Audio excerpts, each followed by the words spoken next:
Acupuncture எப்படி இயங்குது? எதை மூலதனமாக கொண்டு இயங்குது? இந்த உலகத்தில் பஞ்சபூத சக்திகள் இருக்கு. அவை யாவை? நெருப்பு, நிலம், காற்று, நீர், மரம். நம்ம பாடியிலையுமே அதே பஞ்சபூத சக்திகள் தான் இருக்கு. Fire, earth, water, air and would. இந்த 5 கான்செப்ட் தான் வச்சு நம்ம பாடியுமே இயங்குது. ஸோ இப்போ இந்த வெளியில் நம்மளுக்கு இந்த பஞ்சபூதங்களில் இம்பேலன்சிங் வருது அப்படின்னா நம்மளுக்கு இயற்கை சீற்றங்கள் நடக்கும்.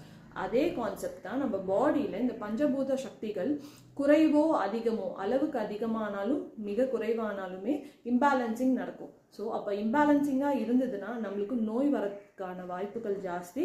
அது நம்மளுக்கு நோய் தன்மை தரும். இதுவே பேலன்சிங்காக இருந்தால் நம்ம ரொம்ப ஆரோக்கியமாக இருக்கும் அப்படின்னு அர்த்தம். இதை பேலன்ஸ் பண்ணுறது தான் அக்குபஞ்சர் ட்ரீட்மெண்ட்.